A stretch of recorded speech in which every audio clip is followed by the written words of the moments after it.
നമസ്കാരം. കേരളത്തിൽ ഇത്തവണ കൃത്യമായി തന്നെ BJP അക്കൗണ്ട് തുറക്കുമെന്ന് അമിത്ഷാ ഉറപ്പിച്ചു പറയുന്നു. അത് ഒരു തെരഞ്ഞെടുപ്പിന് മുന്നോടിയായിട്ടുള്ള ഒരു രാഷ്ട്രീയ തന്ത്രമായിട്ട് പറയുന്നതല്ല എന്നാണ് അദ്ദേഹം പറയുന്നത്. അദ്ദേഹം വളരെ കൃത്യമായി ചില കണക്കുകൾ മനസ്സിൽ ഉറപ്പിച്ചുകൊണ്ടാണ് ഇപ്പോൾ കേരളത്തിൽ BJP അക്കൗണ്ട് തുറക്കുക തന്നെ ചെയ്യും എന്ന് പറയുന്നത്. മാത്രമല്ല, ഈ കേരളത്തിലെ PFIയെ പ്രധാനമായിട്ടും കേരളത്തിലാണ് അതിൻ്റെ ഏറ്റവും പ്രധാനപ്പെട്ട നേതാക്കൾ PFI വർക്ക് ചെയ്യുന്നത് അല്ലെങ്കിൽ പ്രവർത്തിക്കുന്നത് രാജ്യതലത്തിൽ തന്നെയാണെങ്കിലും ആ കേരളത്തിൽ നിന്നും ഈ PFI കുറേ നേതാക്കന്മാർ അറസ്റ്റ് ചെയ്ത് പോവുകയും PFIയെ നിരോധിച്ചതും ഏറ്റവും പ്രധാനമായിട്ട് കൃത്യമായിട്ട് അവർ രാജ്യദ്രോഹ നടപടികൾ നിരവധി ചെയ്തത് കൊണ്ടാണ്. അതിൻ്റെ കുന്നോളമുള്ള തെളിവുകൾ ഞങ്ങൾക്ക് കേന്ദ്ര ആഭ്യന്തര മന്ത്രാലയം ലഭിച്ചു. കുന്നോളം, അദ്ദേഹത്തിൻ്റെ ആ പ്രയോഗം അങ്ങനെയാണ്. കുന്നോളം തെളിവുകൾ ആഭ്യന്തര മന്ത്രാലയം ലഭിച്ചു കഴിഞ്ഞു. അതുകൊണ്ടാണ് PFIയെ നിരോധിച്ചതും PFI നേതാക്കളെ അറസ്റ്റ് ചെയ്തും എന്നും അദ്ദേഹം പറയുന്നുണ്ട്.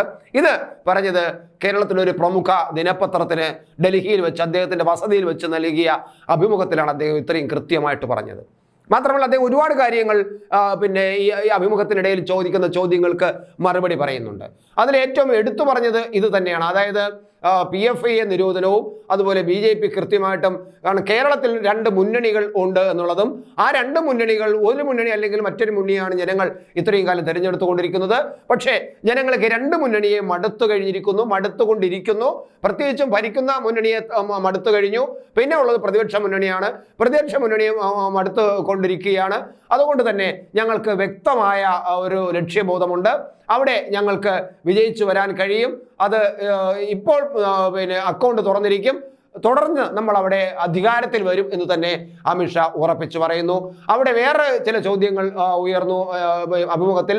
ഈ കേരളത്തിൽ ക്രിസ്ത്യൻ മേഖലയിൽ നിങ്ങൾ കൂടുതൽ സ്വാധീനം ചെലുത്തുന്നല്ലോ, ക്രിസ്ത്യൻ വോട്ടുകൾക്ക് വേണ്ടി നിങ്ങൾക്ക് ചില തന്ത്രങ്ങൾ നടത്തുന്നുണ്ടല്ലോ, പക്ഷേ മണിപ്പൂരിൽ ക്രിസ്ത്യൻ വിഭാഗത്തിനെതിരെയുള്ള ആ ആക്രമണം നിങ്ങളുടെ ക്രിസ്ത്യൻ അടുപ്പത്തിന് ദോഷം ചെയ്യില്ലേ എന്ന് ചോദിക്കുമ്പോൾ അദ്ദേഹം കൃത്യമായി മറുപടി പറയുന്നുണ്ട്. അതായത് മണിപ്പൂരിൽ നടക്കുന്നത് ഒരു വർഗീയതയല്ല, അവിടെ ക്രിസ്ത്യൻ ഹിന്ദു അങ്ങനെയുള്ള വർഗീയ ലഹളയൊന്നും അല്ല അവിടെ നടക്കുന്നത്. അത് കേരളത്തിൽ നടത്തുന്നത് കള്ളപ്രചാരണമാണ്. ബോധപൂർവം ചില രാഷ്ട്രീയ പാർട്ടികൾ, പ്രത്യേകിച്ച് ഭരിക്കുന്ന പാർട്ടി അങ്ങനെ ബോധപൂർവമായിട്ട് പറയുന്നതാണ്. അവിടെ നടക്കുന്നത് ഗോത്രവർഗ്ഗങ്ങൾ തമ്മിലുള്ള കലഹമാണ്. അത് ഇന്നും ഇന്നലെയും തുടങ്ങിയതല്ല.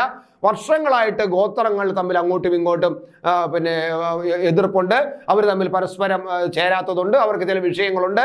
അവരുമായിട്ട് ബന്ധപ്പെട്ട് ഈ ഗോത്രങ്ങൾ തമ്മിലുള്ള കലാപമാണ് അല്ലെങ്കിൽ മത്സരമാണ് അവിടെ നടക്കുന്നത്. ആ കലാപം ഉണ്ടായിക്കഴിഞ്ഞാൽ അങ്ങനെ പെട്ടെന്നൊന്നും കെട്ടടങ്ങില്ല, അങ്ങനെ കെട്ടടത്താൻ കഴിയില്ല. കാരണം അതാണ് അവിടുത്തെ അവസ്ഥ. അത് ഇപ്പോൾ അത് ഏകദേശം അതിൻ്റെ കാര്യങ്ങളെല്ലാം ഞങ്ങൾ ചർച്ച ചെയ്ത് മാറ്റിയിട്ടുണ്ട്. അവിടെ വന്നിട്ടുള്ള മണിപ്പൂരിൽ വന്നിട്ടുള്ള ക്രിസ്ത്യൻ നേതാക്കൾക്കെല്ലാം അക്കാര്യം വ്യക്തമായിട്ട് ബോധ്യപ്പെട്ടിട്ടുള്ളതാണ്. അതിനകത്ത് യാതൊരു വർഗീയമായ ഒരു തലവും അതിനകത്തില്ല. ഒരു വർഗീയ പാർട്ടിയെയും അല്ലെങ്കിൽ ക്രിസ്ത്യൻ പാർട്ടിയെയും അടിച്ചമർത്തുകയോ ചെയ്യുന്നില്ല. അതൊക്കെ ഈ ഗോത്രവർഗ്ഗങ്ങൾ തമ്മിൽ അവരുടെ ആരാധനകൾ തകർക്കുന്നതിൻ്റെ ഭാഗമായിട്ട് സംഭവിച്ചതാണ്. അവിടെ വന്നത് ക്രിസ്ത്യൻ നേതാക്കൾക്കെല്ലാം വ്യക്തമായിട്ട് അറിയാമെന്നും അദ്ദേഹം പറഞ്ഞു വയ്ക്കുന്നു. മാത്രമല്ല, ഇനി മറ്റൊരു ചോദ്യം വന്നു. കേരളത്തിലെ നേതാവിൻ്റെ ചില കേസുകൾ അപ്പോഴപ്പോഴും മാറ്റിവെക്കുന്നല്ലോ, അപ്പോൾ അതുകൊണ്ട് നിങ്ങൾക്ക് ഈ CPM-ഉം BJP-യും തമ്മിൽ അന്തർധാര ഉണ്ടെന്നാണ് കേരളത്തിൽ നല്ല പ്രചരണം നടക്കുന്നത്. അങ്ങനെ ഒരു അന്തർധാര ഉണ്ടോ എന്നുള്ള ചോദ്യത്തിന് അദ്ദേഹം പറയുന്നത് BJP എന്ന പാർട്ടിയെ അറിഞ്ഞുകൂടാത്തവരാണ് അങ്ങനെ അഭിപ്രായം പറയുന്നത്. കാരണം ഞങ്ങൾക്ക് കമ്മ്യൂണിസ്റ്റുകളുമായിട്ട് ഒരു തരത്തിലുള്ള ബന്ധം നടത്താനോ ഒരു തരത്തിലുള്ള അഡ്ജസ്റ്റ്മെന്റ് നടത്താനോ ഞങ്ങളെ കൊണ്ട് കഴിയില്ല. അതാണ് BJP. അതുകൊണ്ട് BJP അറിഞ്ഞുകൂടാത്തവർ നടത്തുന്ന പ്രചരണത്തിന് ഞങ്ങൾ അതുപോലെ ചെവി കൊടുക്കുന്നില്ല. അത് നടന്നോട്ടെ. കാരണം ഈ കേസ് എന്ന് പറയുന്നത് കോടതിയിൽ നടക്കുന്ന കേസാണ്. അതിനകത്ത് BJPക്ക് ഇടപെടാൻ കഴിയില്ല. BJP അതിനകത്ത് കേസ് കോടതി ആയതുകൊണ്ടൊന്നും പറയാൻ കഴിയില്ല എന്നാണ്. പിന്നെ കേരളത്തിൽ എന്ന് പറയുന്നത് ഞങ്ങൾ തൊഴിൽ കൊടുക്കുന്നില്ലല്ലോ എന്നാണ്. പക്ഷേ തൊഴിൽ എന്ന് പറയുന്നത് ഈ ഇടതുപക്ഷ ചിന്തകന്മാർക്കും ഇടതുപക്ഷക്കാർക്കും ഒരു ധാരണയുണ്ട്. എല്ലാം തൊഴിലും സർക്കാർ തന്നെ കൊടുക്കണം, സർക്കാർ ലെവലിൽ ജോലി കിട്ടിയാലേ അത് തൊഴിലില്ലായ്മ പരിഹരിക്കപ്പെടൂ എന്നാണ് ഈ ഇടതുപക്ഷക്കാർ എപ്പോഴും പറഞ്ഞുകൊണ്ടിരിക്കുന്നത്. അത് അവരുടെ ചിന്തയുടെ തകരാറാണ്. കാരണം ഈ 140 കോടി ജനങ്ങളുള്ള രാജ്യത്ത് 140 പേർക്കും അല്ലെങ്കിൽ അതിൻ്റെ അത്രയും പേർക്കുമൊക്കെ സർക്കാർ ജോലി കൊടുക്കാൻ കഴിയുമോ? ഇപ്പോൾ തന്നെ ഞങ്ങൾ 10 ലക്ഷത്തി കോടി രൂപയുടെ വികസന പ്രവർത്തനങ്ങൾ നടത്തിക്കഴിഞ്ഞു. അവിടെ എല്ലാം ജോലി ചെയ്യുന്നത് ഇവിടുത്തെ ജനങ്ങളാണ്.